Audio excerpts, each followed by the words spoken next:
नमो अरिहन्ताणं नमो सिद्धाणं नमो आयर्याणं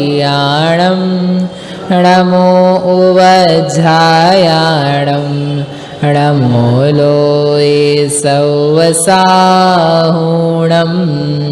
प्रणमेय शिरसाणेमिं गुणरयणविभूषणं महावीरं सम्मत्तरयणनिलयं पैडसमुख्यत्तणं वोक्षं नमयोणनेमि चन्दम् असहायपराक्रमं महावीरं बन्धुदयसत्तजुक्तम् ओघादेशेथवं वोक्षम्।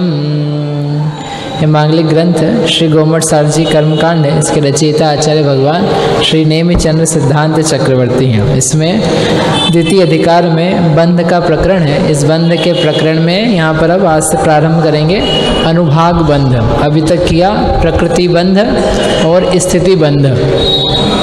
बंध के अंतर्गत सबसे पहले बताया गुण स्थानों में बंध किन किन प्रकृतियों का होता है, और वो गुण स्थान के अलावा फिर मार्गणा स्थानों में बताया। तो ये सबसे पहले बताएंगे। उदय का भी जब प्रकरण चालू होगा तो गुण स्थान में और मार्गणा स्थानों में उदय को बताएंगे, और फिर प्रकृति स्थिति अनुभाग प्रदेश संबंधी उदय की व्याख्या करेंगे। तो अब यहाँ पर प्रकृति प्रदेश हो जाने के बाद अनुभाग। अनुभाग का तात्पर्य क्या है? कर्म के फल देने की शक्ति का नाम है अनुभाग। अनुभाग यानी रस विपाक।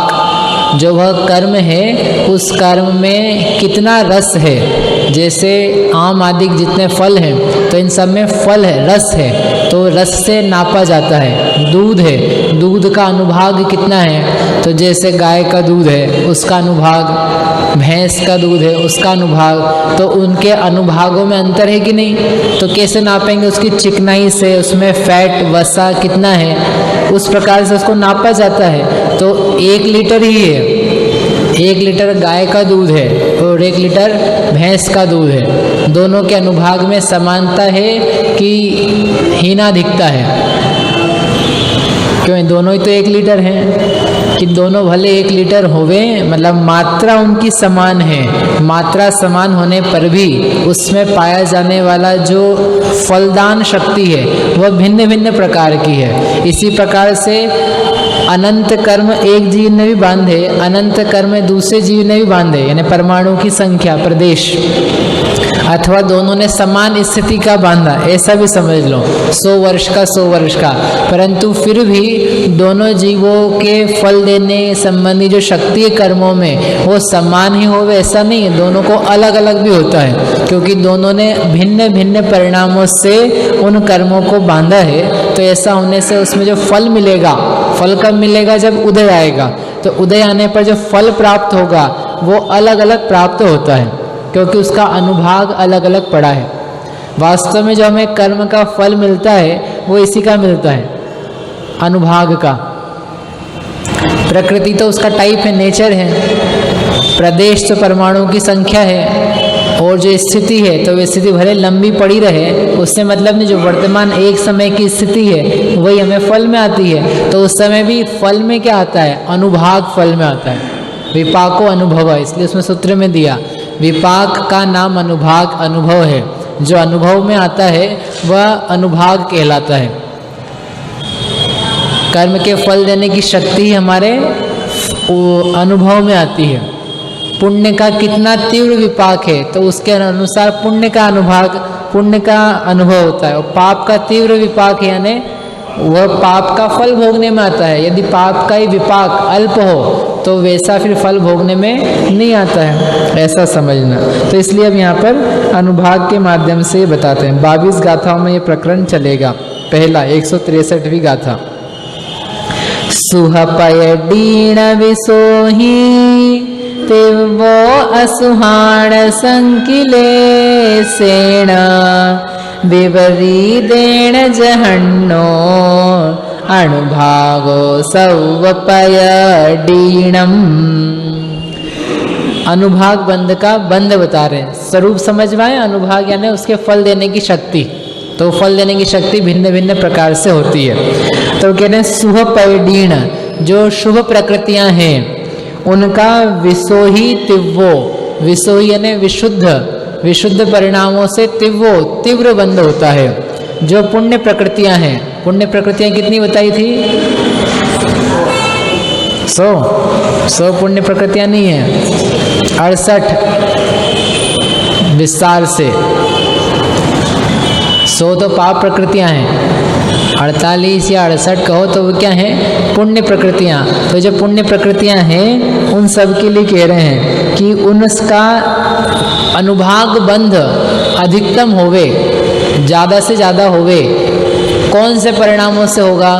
तो कह रहे हैं विसोहो, विसोही विशुद्ध परिणामों से होगा। और असुहाण, जो अशुभ प्रकृतियां हैं उनका तीव्र अनुभाग बंध किससे होगा? संकिलेशेण, संक्लेश परिणामों से होगा। तीव्र अनुभाग का अर्थ क्या है? कि जो पुण्य प्रकृतियां उनका अधिकतम अनुभाग, तो उनका अधिक अनुभाग अच्छा है कि बुरा है? खराब ही है। और कम अनुभाग रहे उसमें तो नहीं खराब, वो तो ठीक है, अभी अपन वो बात छोड़ दो, दोनों ही खराब हैं। हम ये कह रहे पुण्य प्रकृति का तीव्र अनुभाग होवे और पुण्य प्रकृति का मंद अनुभाग होवे। इन दोनों में से भला क्या है? हाँ, किसको है? जीव को, संसारी जीव को। तो पुण्य प्रकृति का तीव्र अनुभाग ज़्यादा बुरा है कि पुण्य प्रकृति का मंद अनुभाग बुरा है? अब पुण्य प्रकृति तो अच्छी होती है, उसमें क्या अच्छा बुरा? ऐसा नहीं है, इन दोनों को कंपेयर कर रहे हैं। पुण्य प्रकृति के तीव्र अनुभाग से पुण्य प्रकृति का मंद अनुभाग भला है कि बुरा है? क्या भला है? मंद अनुभाग। गलत बता रहे हो आप लोग, समझ ही नहीं पा रहे हो। पुण्य प्रकृति का अनुभाग तीव्र होना चाहिए। आपकी आयु का, आयु पुण्य उदय है मनुष्य आयु, और उसका अनुभाग तीव्र नहीं हो तो आप अभी गिरो और गिर करके पहुंच जाओ कहाँ? अगले भाव में। आपके सातवा वेदनी का तीव्र अनुभाग नहीं हो तो यहाँ बैठ नहीं पाओ। मंद अनुभाग में अभी चलो, अभी चलो। भूख संबंधी असातवा वेदनी है, उसका उदय नहीं रहे, यानी सातवा वेदनी का तीव्र अनुभाग नहीं चले तो अच्छा नहीं लगेगा। लौकिक प्रसंग में समझना, भी आत्मीय अनुभव की बात नहीं कर रहे। जो पुण्य प्रकृतियां हैं उनका तीव्र अनुभाग वो अच्छा है। अच्छा किस अपेक्षा से? ये कर्म की आपसे अपेक्षा कर रहे हो, नहीं तो आप बोलो कर्म को अच्छा बता रहे। पुण्य का तीव्र अनुभाग प्रशस्त है, पुण्य रूप है, और पुण्य का मंद अनुभाग वो भला नहीं है, वो कम अच्छा है। हाँ हाँ हाँ, तो स्थिति की बात नहीं कर रहे हैं यहाँ पे। स्थिति को नहीं कंपेयर करो आप। यहाँ बात किसकी चल रही है? अनुभाग की। स्थिति का और अनुभाग का गणित अलग अलग है। हम स्थिति कहाँ बोल रहे हैं?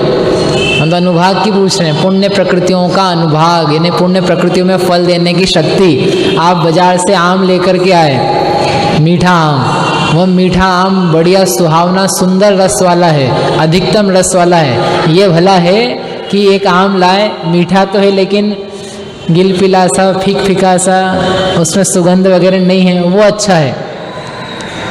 क्यों? कौन सा अच्छा है? ज़्यादा अनुभाग वाला अच्छा है, जिसमें अच्छा रस निकला, बढ़िया गाढ़ा सेवनीय, वह अच्छा माने कि जिसमें बेकार पतला पतला सा भी आम ही है, मीठा ही है, लेकिन अनुभाग उसका कैसा है? अल्प। वो नहीं बता रहे कि उसका रस कम निकला, रस की जो शक्ति है वह कम निकली, तो कैसा माना जाता है? अच्छा नहीं माना जाता। कहने का आशय ये है कि पुण्य प्रकृतियाँ में अनुभाग तीव्र पड़ना जब अच्छा है तो वह अच्छे परिणामों से होगा। इसलिए लिखा है विशुद्ध परिणाम। आप कारण देखो ना, कारण क्या लिखा है? पुण्य प्रकृति का उत्कृष्ट अनुभाग किससे पड़ेगा? उत्कृष्ट विशुद्धता से। जितनी ज़्यादा अधिक विशुद्धता होगी, विशुद्धता किसे कहते हैं? जिन परिणामों के द्वारा साता वेदनी आदि प्रकृतियों का बंध होता है, ऐसे परिणामों को कहते हैं विशुद्ध परिणाम। तो जिनसे निर्मलता बनती है, कषाय की उपशमता रहती है, पुण्य रूप परिणाम या शुद्ध परिणाम रहते हैं, उन परिणामों को कहते हैं विशुद्ध परिणाम। तो जितना ज़्यादा कषाय की अभावता मंदता रूप परिणाम होगा, उतना अधिक जो कर्म बंध रहा है पुण्य रूप, उसमें अनुभाग अधिकतम पड़ेगा। और जितना पुण्य परिणाम तो हो, विशुद्ध परिणाम तो हो, परंतु उसमें क्या है, हीनता है, अल्पता है, वह क्या है, वह जघन्य अनुभाग बंद कराएगा। जैसे उदाहरण के लिए मंदिर जी आए, एक व्यक्ति सुबह उठते से ही मंदिर आया, एक व्यक्ति भोजन पानी करके मंदिर आया, एक व्यक्ति ऑफिस जाते जाते मंदिर आया, एक व्यक्ति रात को सोने के पहले मंदिर आया, और एक आया ही नहीं। तो नहीं आया की बात नहीं करते अपन, तो सब आए, ये सब लोग मंदिर आए। इन सभी लोगों को मंदिर आते समय, मंदिर में प्रवेश करते समय पुण्य का बंध हुआ, पुण्य प्रकृतियों का बंध हुआ, और पुण्य प्रकृतियों का बंध हुआ तो वो पुण्य रूप हुआ। ठीक है, तो सबको एक जैसा हुआ क्या? सभी लोग समझो 5-5 मिनट ही मंदिर में रुके, एक उदाहरण है, तो सभी को समान अनुभाग बंध हुआ क्या? ऐसा कैसे? रात को कम पुण्य लगता होगा, सुबह ज़्यादा पुण्य लगता होगा। सुबह रात से मतलब नहीं है, किस परिणाम से आया है। सुबह उठते से आया तो उसका एक परिणाम यदि था, मुझे भगवान का दर्शन बिना रहा नहीं जाता, अवश्य करना है, ये सबसे पहले करने लायक कार्य है, इस परिणाम से प्रेरित होकर के आया, तो उसका जो पुण्य विशुद्ध परिणाम है वो कैसा है? वो बढ़िया है, उसका अनुभाग अधिक होगा। जो खा पी करके आराम से आया है तो उसके भी परिणाम में भगवान है, लेकिन ये थोड़ा देर से अपन कर सकते हैं, पहले अपने सब काम निपटा लें, तो उसका अनुभाग अपेक्षाकृत कम है। एक समझो ऑफिस जाते समय आया तो है मंदिर में, लेकिन चित्त इधर उधर ज़्यादा अव्यवस्थित हो रहा है, तो उसके अनुभाग में और कमी है। और एक को आई रात में याद कि अरे आज मंदिर तो होया है, कम से कम दिन भर नहीं गए हैं, अभी हो जाते हैं, अभी भी खुला रहता है, एक बार तो होया है, तो उसने सबसे लास्ट में भगवान को रखा, मंदिर को रखा, तो उसके पुण्य का बंध हुआ है। बंध नहीं हुआ ऐसा नहीं है, लेकिन उसका अनुभाग कैसा है? अल्प है। समझ में आई अंतर? यानी एक ही क्रिया दिखने पर भी उनके जो परिणाम हैं, परिणामों में अंतर है, विशुद्धता में अंतर है। और ये कोई नियम नहीं बता रहे, ऐसा कोई ये मत समझना कि जो देर से आता है उसको कम ही होता है। हो सकता है किसी मजबूरी के कारण से देर से आया, लेकिन परिणाम उसके चढ़े हुए हों, कि जल्दी नहीं आ सका लेकिन अब आया हूँ तो उसमें ही लीन हो जाए। तो एक साधारण उदाहरण समझना, नियम रूप नहीं समझ लेना, नहीं तो आप कोई जो सब देर से आ रहे हैं, आप उनको कहो ये तो हमसे बुरे ही हैं, ये तो हमसे ये कोई नियामकता नहीं है, लेकिन एक साधारणता से कहा, समझ में आया? तो ऐसे प्रकृति पुण्य बंधने पर भी उनमें विशुद्धता में क्या है? परिणाम में अंतर है। तो परिणाम में अंतर होने पर कर्म में अंतर पड़ता है। कर्म समय को नहीं देखता है कि किस समय आया, 9 बजे आया कि 10 बजे आया कि 11 बजे आया। कर्म को समय से लेना देना नहीं है, कर्म तो परिणामों से बंधा है, परिणामों से उसका संबंध है, परिणाम जैसे करेगा वैसा बंध होगा। तो इसके विशुद्ध परिणामों में हीनता थी, तो इसलिए पुण्य प्रकृति के अनुभाग में हीनता आई, और इसके परिणामों में उज्ज्वलता बड़ी चढ़ी थी। 11 भी बज जाए, कैसे लोग हैं कि 11 बज जाते फिर भी भूख का नाम नहीं लेते, मंदिर में ही रहते हैं, पढ़ते रहते हैं, स्वाध्याय करते हैं, सामायिक करते हैं, तो इसके परिणामों में निर्मलता विशेष होगी, तो उसके कारण से बंध विशेष पुण्य का होगा। आई बात समझ में? और विपरीत संक्लेश परिणामों से विपरीत होगा, अर्थात जितना अधिक संक्लेश होगा, जितना अधिक पाप रूप परिणाम होगा, भोगों की तृष्णा रूप परिणाम होगा, जिन धर्म से विपरीत रहने रूप, शरीर में एकत्व मानने रूप, मोह आदि के तीव्र परिणाम होगा, उतना पाप का अनुभाग बंध क्या होगा? तीव्र। ठीक है, इसलिए क्या लिखा है उत्कृष्ट, वहाँ पाप प्रकृति लिखी ना, पाप प्रकृति में एक तो पाप वैसे ही कड़वा, ऊपर से संक्लेश परिणाम और तीव्रता से किया तो क्या होगा, संक्लेश परिणाम जितना अधिक होगा उसमें फल देने की शक्ति उतनी अधिक आएगी। तो अच्छा है ना, अभी बताया था फल देने की शक्ति अधिक हो तो अच्छा है। पाप प्रकृति में फल देने की शक्ति जितनी ज़्यादा होगी उतना बढ़िया है कि पाप प्रकृति में फल देने की शक्ति कम पड़े, वो दोनों में से अच्छा है। पाप प्रकृति का तीव्र अनुभाग भला है कि पाप प्रकृति का मंद अनुभाग भला है, आपसी अपेक्षा में, बाकी तो वैसे सभी बराबर है। तीव्र अनुभाग अच्छा है ना।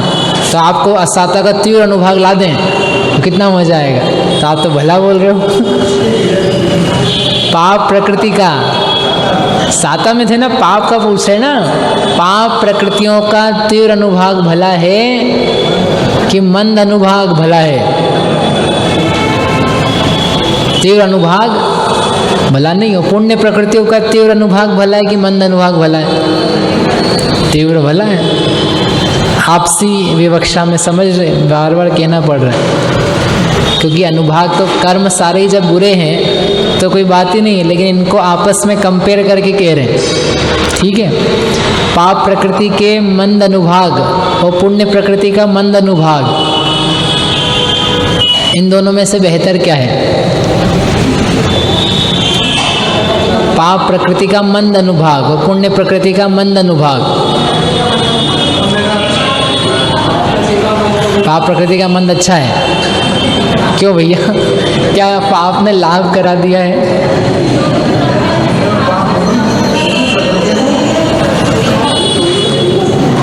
पाप प्रकृति के मंद अनुभाग में नरक चला गया और पुण्य प्रकृति के मंद अनुभाग में तिर्यंची बना है, पंचेंद्रिय संगी या मनुष्य बना है। दोनों में से बेहतर क्या है? पाप से पुण्य, पुण्य से पाप बेहतर कब हो जाएगा? पाप से पुण्य भला ही कहलाता है। और यदि ऐसा हो तो आपने कहा कि भाई मंदिर हम रात को 9 बजे आए हैं तो क्या है, जघन्य पुण्य का बंध था, जघन्य पुण्य अनुभाग का, और घर में रह करके कुछ नहीं शांति से बैठे हैं तो उसमें पाप रूप परिणाम है, लेकिन हमारा संक्लेश ज़्यादा नहीं है। तो दोनों में से अच्छा क्या है? मंदिर में आना अच्छा है कि घर में बैठे रहना अच्छा है? क्यों, मंदिर में जगह नहीं। अब एक अंतिम समय तो आ रहे हैं, मंदिर में बिल्कुल 10 बजते दरवाज़ा बंद हो रहा है, 1 सेकंड के लिए देखेंगे, 1 मिनट के लिए भगवान को, फिर चले जाएंगे। तो कितना अल्प अनुभाग है। उसकी बजाय घर में ही रहते, शांति से बैठे रहते, लेट जाते, कुछ नहीं करें, बोलेंगे चलेंगे नहीं, बैठे लेटे आराम से।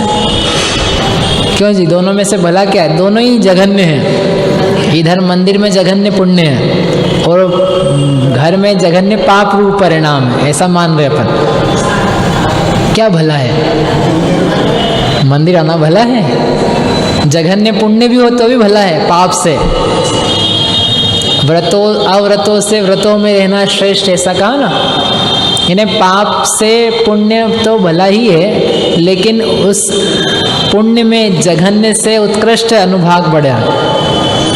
ठीक है, पाप परिणाम नहीं पाए जाए, और क्योंकि पाप परिणाम संक्लेशता से होते हैं। संक्लेश परिणाम तो हानिकारक है। संक्लेश परिणामों में जीव को धर्मादिक नहीं सुहाता, विशुद्ध परिणामों में धर्म सुहाता है, धर्म अच्छा लगता है। मोह में संक्लिष्टता कम हो तो जीव धर्म आदि को श्रवण कर सकता है, धारण कर सकता है, पढ़ सुन सकता है, समझ सकता है, मंदिर में बैठ सकता है। मोह की तीव्रता हो, यानी संक्लेश परिणाम तीव्र हो, तो मंदिर आदि का जाना, त्याग करना, नियम व्रत संयम होना, वो कुछ भी नहीं हो सकता। मोह की तीव्रता में काम नहीं होते। मोह की मंदता हो, यानी पाप अल्प हुआ, पाप प्रकृति का अनुभाग कम बन रहा है, तब ये सब काम बनते हैं। आई बात समझ में? तो इन चारों का आपस में कंपैरिजन समझ लेना। तो अभी तो ये नियम बताया इनके बंध का। पुण्य प्रकृति का तीव्र अनुभाग गुरुजी कैसे होता है? बंध विशुद्ध। कौन से विशुद्ध से? उत्कृष्ट विशुद्धता से। और पुण्य प्रकृति, पाप प्रकृति का उत्कृष्ट अनुभाग बंध होगा किन से? उत्कृष्ट संक्लेश परिणाम से। ठीक है, विपरीदेण जघन्यो, और जघन्य जो बंध होगा वो कैसा होगा? विपरीदेण, विपरीत से, अर्थात पुण्य प्रकृति का जघन्य अनुभाग बंध जघन्य विशुद्धता से होगा, संक्लेश से नहीं होगा। संक्लेश परिणामों में पुण्य प्रकृतियां नहीं बंधेगी, संक्लेश परिणामों से पाप प्रकृतियां बंधेगी और पाप प्रकृतियों का अनुभाग बढ़ेगा। तो पुण्य प्रकृतियों का जघन्य अनुभाग बंद होना है, वह जघन्य विशुद्धता से होगा। और पाप प्रकृति में भी वैसे ही जघन्य अनुभाग बंद होगा तो जघन्य विशुद्धता संक्लेश से होगा। संक्लेश जितना कम किया जाएगा, जैसे क्रोध आ रहा है तेजी से, तो क्रोध में आते आते ही बोल दिया, मार दिया, पीट दिया, सब भड़ास निकाल दी, वो अधिक संक्लेश है कि अपन क्रोध तो आ रहा है, समझ रहे अंतर में क्रोध लेकिन लाना नहीं चाहिए, फिर भी आ रहा है, अपन समझ रहे हैं लेकिन बाहर नहीं निकल रहा है, निकालना नहीं चाह रहे हैं और शांत रह गए। दोनों में से बेहतर क्या है? निकाल दो अपन तो मन में जो आए, हम तो बोल लेते हैं सब, कुछ मन में नहीं रखते, अपना तो पेट साफ रहता है। ये ठीक नहीं है, वो ज़्यादा संक्लेश है।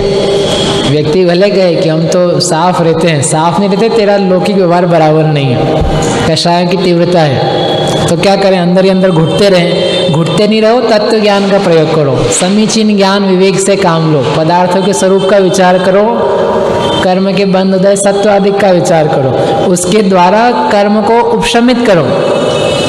क्रोध आ रहा है तो उस क्रोध को उबाल दिया जाए, ये कोई उपाय नहीं है। ऐसे ही घमंड आ रहा है तो घमंड में हम दिखाएं सबको, शो ऑफ करें, ये कोई उपाय नहीं है। उसको तत्व ज्ञान से, विवेक से, समता परिणामों से कैसे जीता जाए, उसका विचार की आवश्यकता है। समझ में? तो वो फिर भी लोग कहते हैं कि हमको समझते हैं कि क्रोध नहीं करना चाहिए, फिर भी आता है। अब क्या करें? तुम्हें जो समझ में आ रहा है कि क्रोध आ रहा है और नहीं करना चाहिए, ये कम संक्लेश है, और तुम्हें समझ में ही नहीं आया कि क्रोध आ रहा है और तीव्र आ रहा है और नहीं करना चाहिए और अपन तो करे जा रहे हैं, तो ये महासंक्लेश है। ये संक्लेशता में अधिकता है। इसलिए यदि हमें ये समझ में आ रहा है तो आप समझना एक अपनी उपलब्धि है।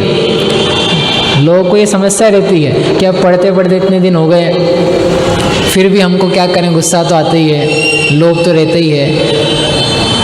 समझ में आता है हमको क्या कि नहीं करना चाहिए, लेकिन फिर भी आ तो जाता ही है। तो क्या मतलब कि मतलब है ऐसा मत समझना, कर्म में अंतर पड़ता है।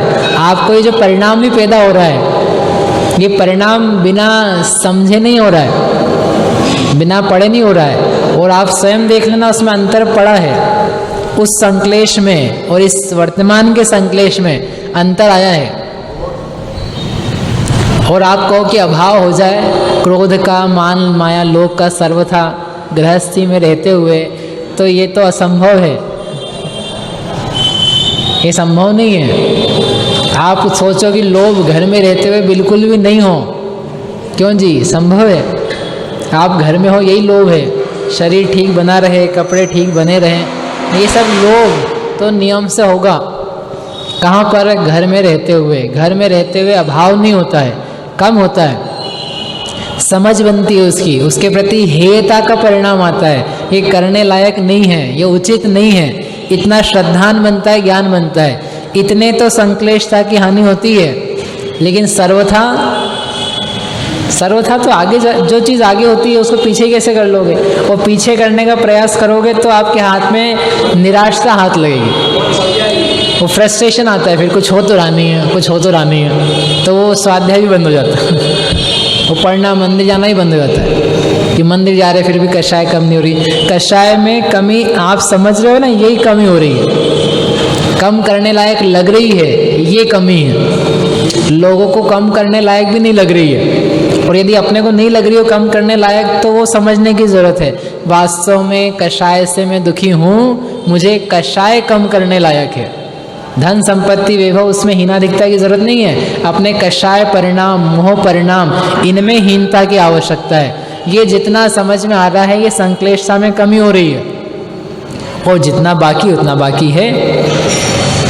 समझ में आई बात? हाँ जी, विशुद्धता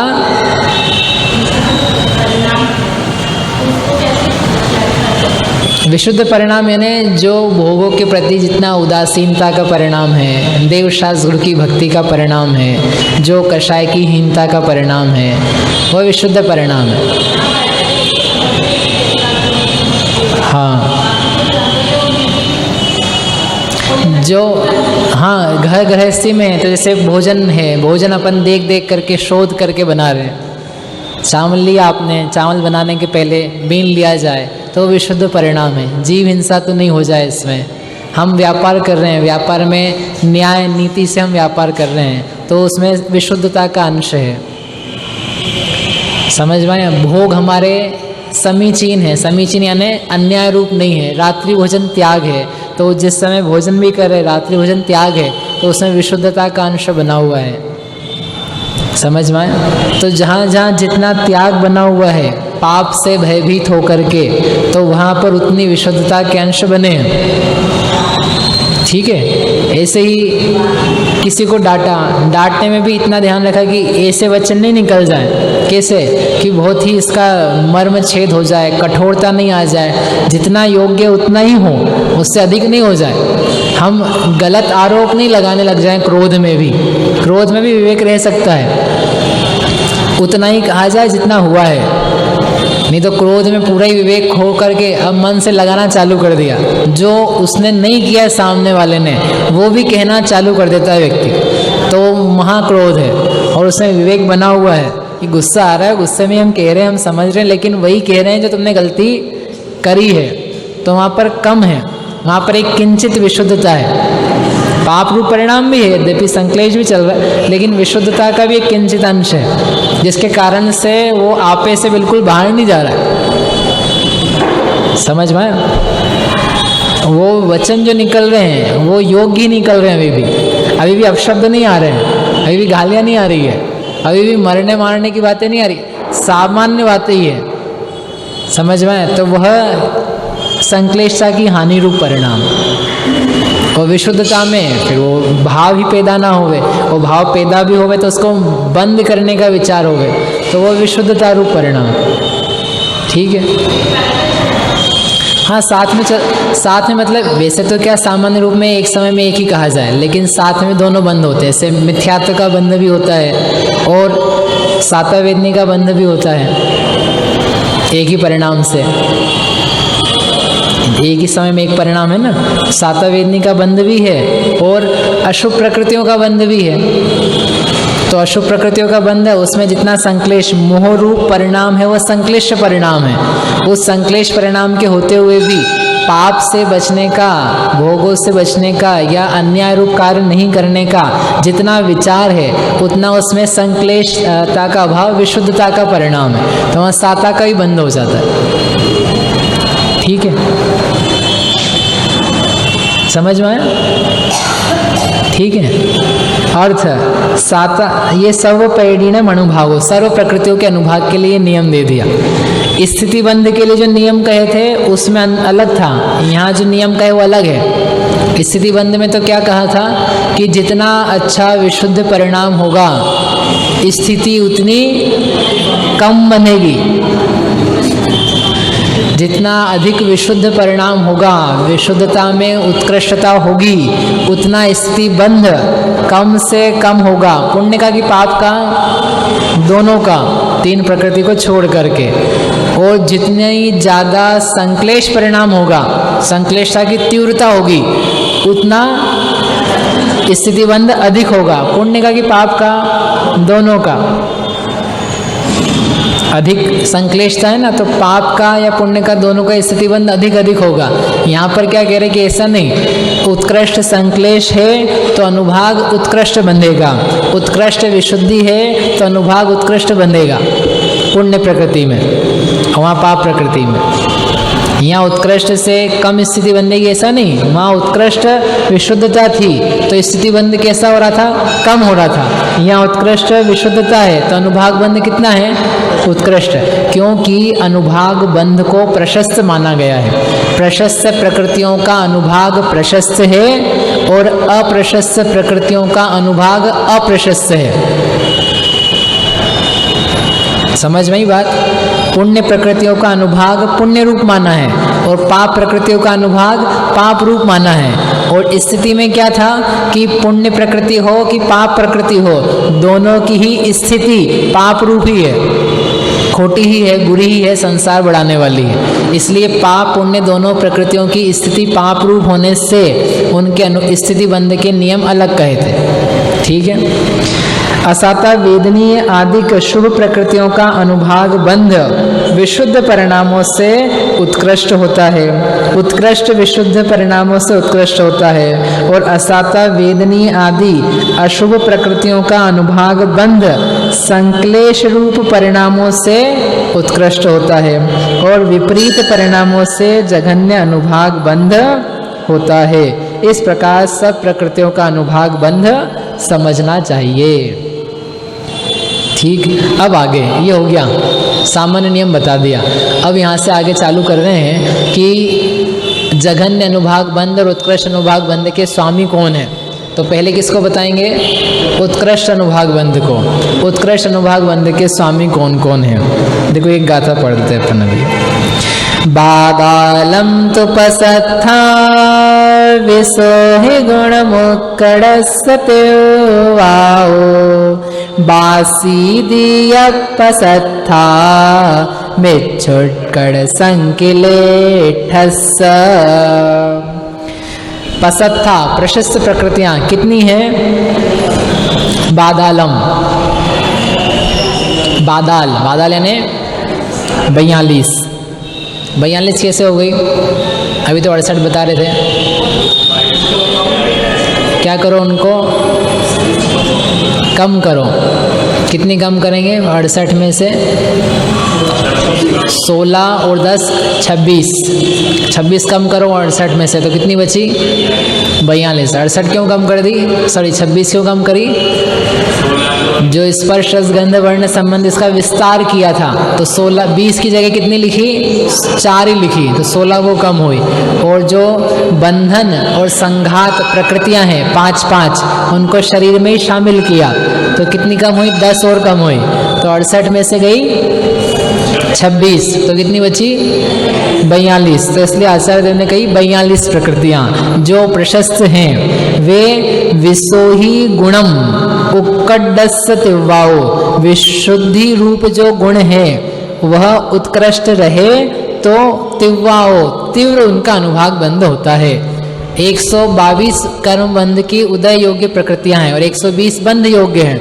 तो उन बंध योग्य में से 42 प्रकृतियों का जो पुण्य प्रकृतियां हैं उनका उत्कृष्ट जो अनुभाग बंध है वह उत्कृष्ट रूप से विशुद्ध परिणाम पाया जाए उसके होता है। और बासीदी, बासीदी यानी बासी प्रकृतियां, बा यानी 2, सीधी यानी 80, 82 प्रकृतियां, जो 82 अपसत्था अप्रशस्त प्रकृतियां हैं उनका मिच्छ मिथ्या दृष्टि, उक्कड़ उत्कृष्ट, संकिलिट्टस्य संक्लेश परिणामों से करता है।